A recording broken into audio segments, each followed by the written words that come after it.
Welcome to Integrative You Radio, hosted by Dr. Nick Carruthers and yours truly, Dr. Nicole Rivera. This is the place where you become limitless.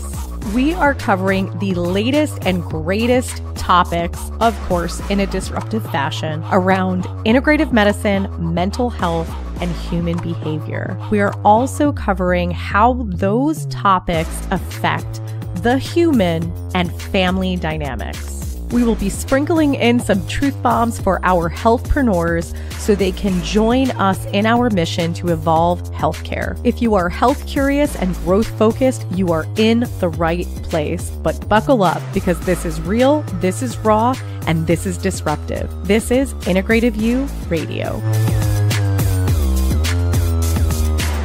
What's up, guys? Welcome back to another episode of Integrative You Radio. And I am very excited about this topic today, mainly because you'll probably hear me get pretty fired up. So I'm going to preface with this. This topic was provoked based off of two things that I saw on social media. One was a text-based post, and it was more like a chart, actually. And it had three categories, and it had your conventional doctor, functional medicine in the middle, and then it had your health and wellness influencer. And essentially what it was encompassing was that your conventional doctor is saying toxins aren't real, parasites aren't real, infections aren't real, your blood work looks great. You must be depressed and anxious, and that's why you don't feel well. So complete gaslighting, telling you that what you feel is irrelevant and it's in your head. And then on the other end of the spectrum, we have health and wellness influencers, perusing around your social platforms that are like, if you eat meat, you die. If you eat vegetables, you die. If you use these personal products, your hormones are screwed and you die. And it's like these two extremes. And clearly this was written by a functional practitioner because, they said in the middle is functional medicine. But I am actually here to challenge that idea and to be devil's advocate. And part of it is that I feel that with the way that functional medicine has gone and integrative medicine has gone over the years, because I've been doing this literally 13 years, 14 years almost. And I remember when we first got started, we were the weirdos. This was not a thing.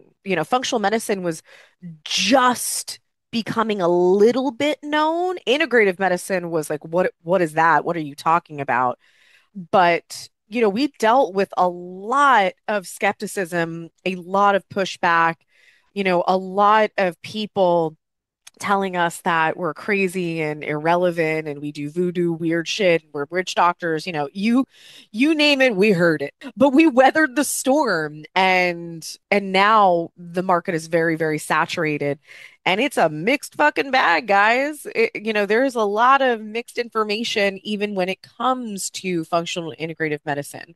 I feel like a lot of people came to functional medicine in order to get the truth and get answers and get clarity and to be validated that their symptoms are real. But there's so many people that are breaking into the industry that shouldn't be in the fucking industry. So that's a topic. They're essentially medical doctors at heart, but they recommend vitamin D or they recommend supplements. And we're even putting things like bioidentical hormones into the category of functional medicine. That ain't functional medicine. The whole point is that your body knows what to do. Sometimes it just needs a facilitator. It needs a little support. So if you're using pharmaceuticals, you're not fucking functional medicine. You're not integrative medicine. That's not how it works. And I think that, the people that have been on the journey and they've been failed over and over again, they realize that what's moving the needle the most for them is working on their mind, working on controlling their stress, trying to eat food that has less fucking poison in it, and also trying to just work on minimal foundational things. But that's not to be worked on forever. It's just, how can I stabilize this thing that wasn't stable. And so it's like less is more is really what it comes down to. And we're finding that the strong, pharmaceuticals and the surgeries are the things that actually created the setbacks. So if you really know what you're doing in the functional and integrative medicine space, you do not need to ever dabble in pharmaceuticals. You don't need to dabble in any of that. Surgery is obviously has its time and place. If somebody's arm is dangling off their body, you need surgery. It's like that's a no-brainer, but there's a lot of surgeries being done for chronic pain and chronic conditions that are not actually benefiting the person, or they're benefiting only short term. So I derail as I do per usual. So going back to the reason why I'm doing this is one, the post I just described. The second one was a video, and I understand that this video was probably, well, I hope, for comedic purposes, and also, to have a video that was going to draw in an audience, get more followers, etc. People tend to do extreme things on social for those purposes because we've been programmed for entertainment. I get it. I couldn't help but feel tadly enraged when I watched it. And it was a woman who was getting her hair done. And she was very big into health and wellness in her, as she states in her video. And she's been working on her hormones. And so she was like, "Oh, can you please not use that cream on my hair? Because you know how many chemicals are in there that will disrupt your hormones?" And then she proceeded to, okay, now they're washing her hair. Oh, can you please use my shampoo? Because I've been working on my hormones and, all the chemicals in these products are going to mess up my. And I was just like, oh my God, I really hope this is for comedic purposes. And so the point of this podcast is functional medicine, integrative medicine, and functional medicine influencers or health and wellness influencers creating mental illness for the general population? And my answer, as you may think, is yes. And I'm going to tell you a story that I think is going to really help. As you guys know, I love to tell stories. But in my early days of getting into this industry of, functional integrative medicine, I will tell you straight up, I was not in a place to explore my mental and emotional limitations because I was still using my mental and emotional limitations. Let me explain. When you go through shit as a kid and you persevere past it, you use your will in order to surpass big challenges, to surpass poverty, to surpass abuse, to surpass, really shitty situations. You can use that as your drive. You use it as your motivator. And I'm saying motivator very specifically because it's not an inspiration or an inspire, it's a motivator. You can use it as a motivator to create a certain level of quote unquote success in your life. I say quote unquote success just because everyone's definition of that is very different. That could be money, it could be freedom, it could be a house, it could be a car, it could be a family, it could be whatever. So I was using my past challenges to create a successful career for myself. And, I used it in the sense of when shit got hard in business, things got scary of can I even pay my overhead for this crazy business that I just built? Or I just got destroyed by some customer through writing a review on every review platform known to man, things like that, that really hurt as an entrepreneur. I was able to push past it because in my brain, failure was not an option because I wasn't going back to that old life. I wasn't going back to the life of my parents where they were just controlled by their 9 to 5 and life was about survival and they were barely making ends meet. And, we could barely pay for the house that we lived in. And, we had to eat really shitty food because we couldn't afford quality food. We couldn't go out to dinner, etc. Like I wasn't going to that life. So I used those experiences in order to persevere and say, no one's fucking taking me down. I'm going to do this. And for those of you listening, think about it. Maybe that has been something that has created a certain level of success in your life, a certain level of achievement. But the thing that happens is that you hit a plateau and you start to realize that using your will as a motivating factor to persevere can only get you so far because it's really not about that. It's not just about hustle and overcome. It's about alignment, starting to make decisions that are more aligned, that are rooted in inspiration for you to be the person you're meant to be. So, how does this correlate to the original topic? So, in the beginning of getting into integrative functional medicine as a practitioner, I was very focused on the tangible things, the science, you can call it.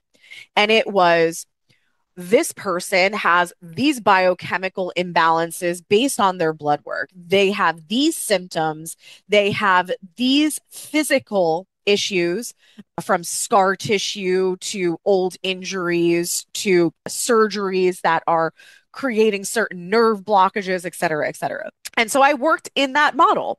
I worked in that model of being able to hone in on the things that they were scientifically valid. They were proven through labs. They were proven through a physical exam, and then worked on that. And then when we wanted to explain why these things were happening for people, why were they having gut issues? Why were they having liver issues or high cholesterol or heart conditions and certain diagnoses? And it came down to, oh, well, it's because you were poisoned from the old profession that you were in. You were a mechanic, you were a hairstylist, you worked in engineering, you were exposed to chemicals. Oh, you don't eat organic. Oh, you had a vaccine injury. Oh, you had a physical trauma like a really bad car accident. Oh, you had 4 C-sections. Like there were all of these reasons why they had what they had. Oh, you have parasites. Like, oh, so on and so forth. And so working out of that model, it made sense. It was like, here was the cause and here was the problem based off of that. But of course, you naturally see that certain people will get better. And then there's a boatload of people that don't. And you start to ask questions of, okay, well, if this is the presumed root cause and I've been addressing it, why is this person not getting better? If their issues are they have biochemical imbalances, they have low vitamin D, they have high cholesterol, and if we're working on addressing those, why are they not getting better? Why are the levels not changing? And really what it comes down to is that there's so much more. There's so much fucking more to it. And so in my own journey, I I had that experience. I had that experience that I was doing parasite protocols, liver protocols. I was doing hormone balancing protocols. I was doing all of these protocols and, obviously would see results at times and then other times just felt like, how have I been working on my liver for 3 years and my liver still has abnormal labs? Like, what the fuck is going on? This is exhausting. You know, how much money and time have I wasted? What's the issue here? And when you keep asking better questions, you come across answers. And those answers are not necessarily always in alignment with your current level of consciousness, your current level of understanding, your current level of, I don't want to say level, but your current belief systems. So when I started to realize that maybe the things that have been a driver for me, the things that I endured in my past, maybe they're now holding me back. Maybe it's time for me to stop using these biochemical and physical strategies. And maybe it's more about digging a little bit deeper. Maybe it's about a, a very foundational program, belief system, limiting belief system, trauma that's holding me fucking back. And that was a really hard pill to swallow. And I know that this, for a long time, was a really hard pill to swallow for a lot of people. And for some, it still is.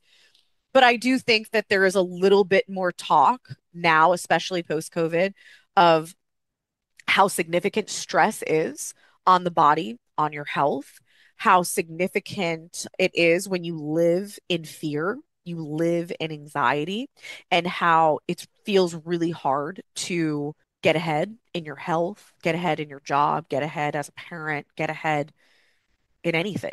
So, one of my biggest points here is that we need one, if you are, an individual who's not a practitioner, don't fucking work with those people.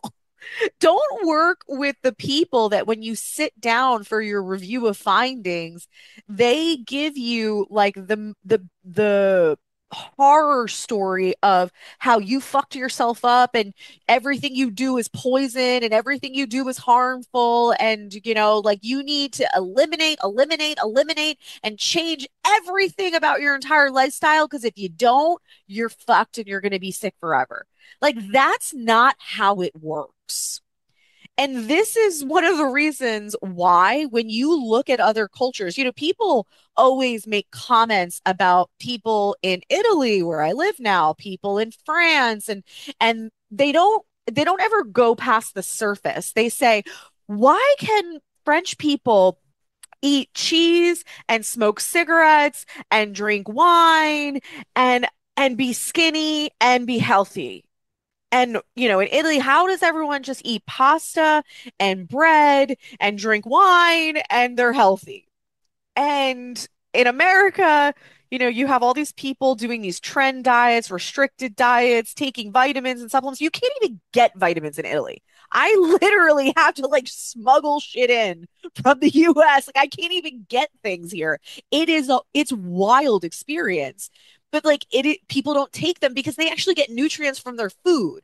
That's a whole topic in itself. But if you look past the surface of these other cultures that have blue zones, which are, health, people are so healthy that they live past 100, centurions, and you look at just generally the statistics of health and disease in these countries, they're significantly lower than the US.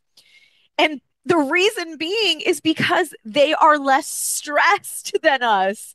They don't live in fear. People like that is something that I have observed for the past year that I've been here is like you do not see people running around with anxiety. Like it's so funny to me because where we live, there are tiny ass streets. Like I'm talking that you are in like a Volkswagen Bug and you have about a centimeter on each side of your car because that's how narrow the road is. And I'm not talking like there's like guardrails. We're talking like stone walls. Like it's intense to drive here.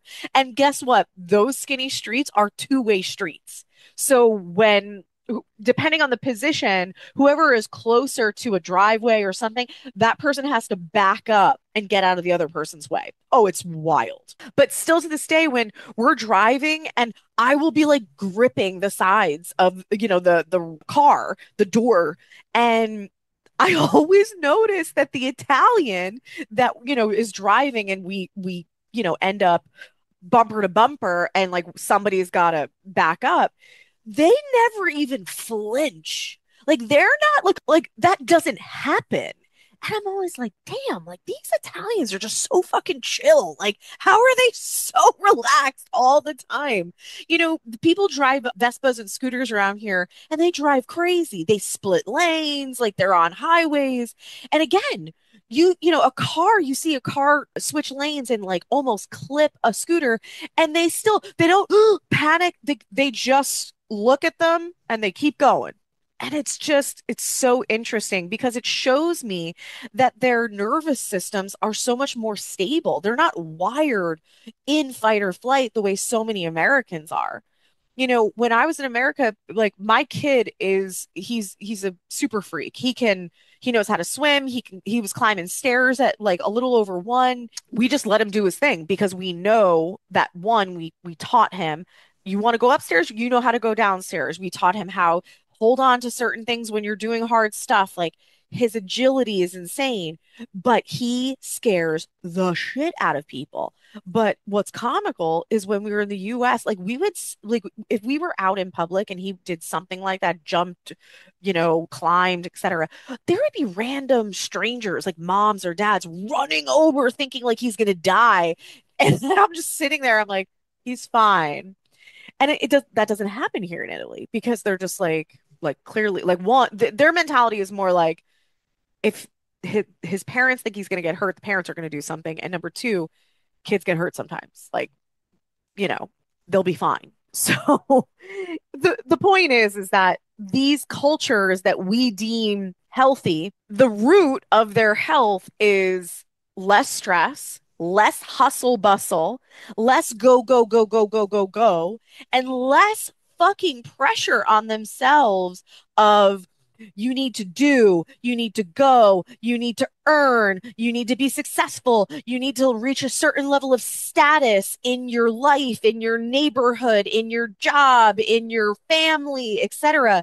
Like those pressures don't exist in a lot of other places. And I have a whole theory on some of the roots of that, but again, that's a pretty loaded topic.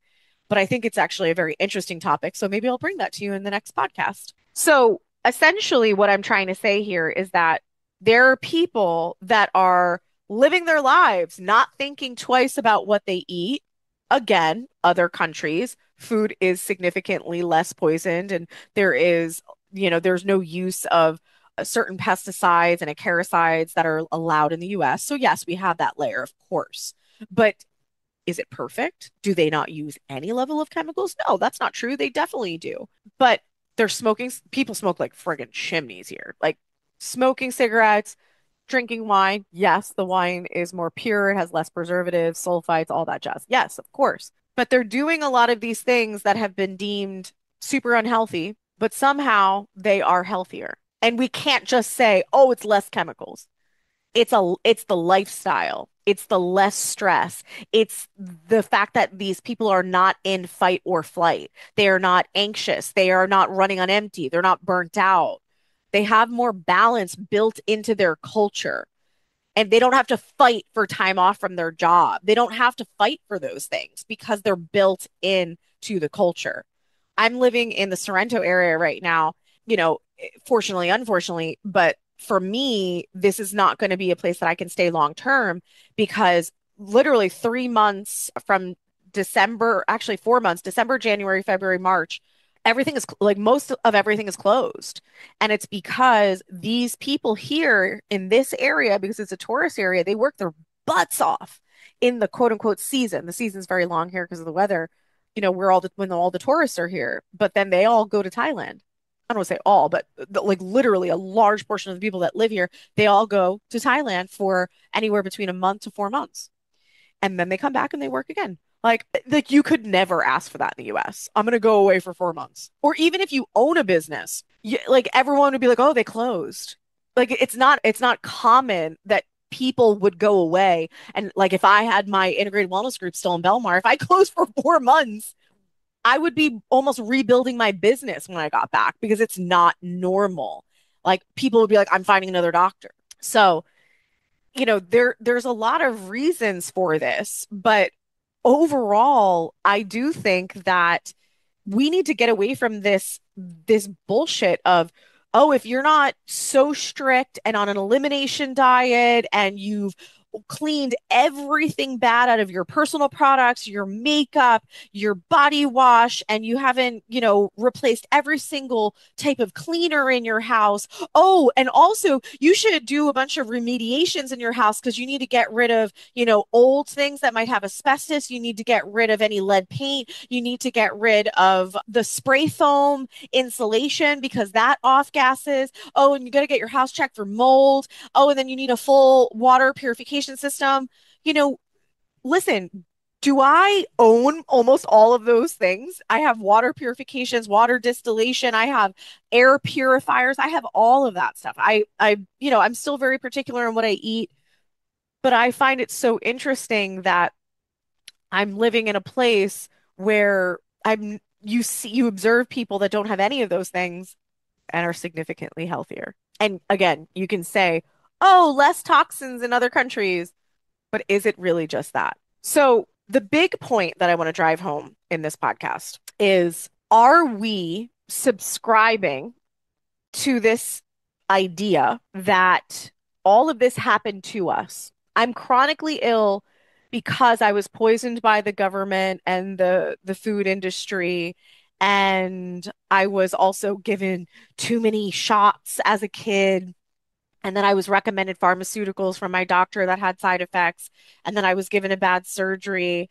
And then also all of the, Monsanto putting all the GMOs in my food and, all the personal products that I've used that also put chemicals in there that harmed me.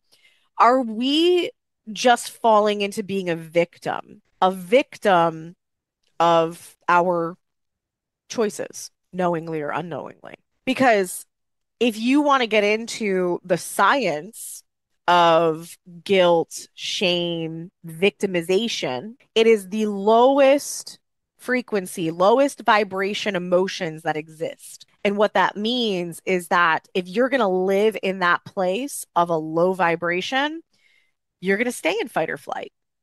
You're going to have abnormal cellular function in your body. You're going to have pain and inflammation.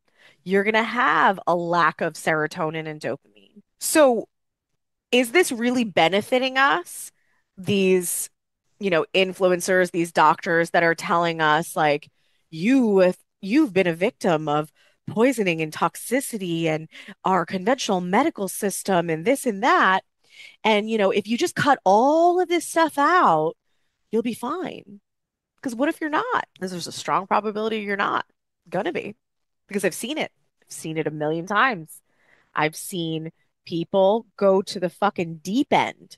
Oh, I got my house checked for mold. They did remediate like hundreds of thousands of dollars remediation, taking 45 supplements. I got my air purifier, my water purification. I got all my stuff. I only eat raw vegan. Oh, I only eat carnivore and I get my meat flew in from Japan and like and I'm just like, well, how you doing? And I'm like, based off of everything you just described, you have to be in a level of psychosis because it's almost like neurotic to go to those extremes. And we could call it type A personality, we can call it all these things. Your nervous system is fucked. Like you can't operate that way in a calm nervous system because a calm nervous system pauses. It pauses to make strategic and aligned decisions. It doesn't make decisions out of emotion. It doesn't make decisions out of fear. It doesn't make decisions out of anxiety. So we have to really think about what are we looking at on social? Two, are we working with a practitioner, a coach, a doctor, a nutritionist, a dietitian that is of that extreme personality, of that extreme of, you know, don't do all of these things and life will be better? Are you also working with a practitioner that says, oh, this is a lifelong journey? You need to be super strict for the rest of your life. That's the only way you're healthy. Some people like for me, I'll take supplements probably every day for the rest of my life. Like I just will. I find benefit in them. I'm able to get nutrients that I'm not getting from certain things that I eat. Yeah, it's a thing for me. But it also it's aligned for me. It's not like anxiety inducing or I don't want to do this, but I have to do it. Like I do it because I want to do it. And so when you're doing a bunch of things that you don't want to do, like, you got to weigh out the pros and cons, the risks to the benefits. Because when you're constantly doing things you don't want to do, you constantly keep yourself in a bad mental, emotional, vibrational state. Hence, again, some people that get crazy diagnoses, like, they get told you only have 3 months to live, you only have 6 months to live, you only have a year to live. And these people say, I'm gonna go live my best life somewhere, and I'm gonna drink and eat, and I'm gonna laugh, and I'm gonna enjoy, and I'm gonna say, fuck it, I'm gonna spend all my money. And then they live past their prognosis because they just finally calmed their nervous system down. So, this whole idea of placebo effect, we've heard of it. It exists for a reason. Placebo effect is just they always test a medication, even a supplement against a placebo. And the placebo is that they never gave you the medication. They never gave you the intervention. They just gave you the idea of it. They gave you a sugar pill and said, this pill is going to change your life. And you took it and your life was changed. And it's because you believed that it would. It's not because of the biochemical change. It's not because of the effect of the actual pill. It's because you thought that it would work. That alone should be a huge, huge light bulb for you. How do you think about your health? How do you think about your life? How do you think about yourself? And if you think in a state of anxiety, then what is that being influenced by? Is it being influenced by the shit you see on social media? Is it being influenced by the practitioners that you choose to work with? And so if you change your mind, if you change your belief systems, if you surpass past your old programs that have been running in the background holding you back, there's a lot of magic on the other side. We thank you so much for being an avid listener of Integrative You Radio, formerly known as Integrative Wellness Radio. We appreciate all of your support. We love your comments. Please visit us on social media as well as our website to see all of the fun things happening behind the scenes and the new amazing content and courses that is being rolled out on a monthly basis. We hope to see you there.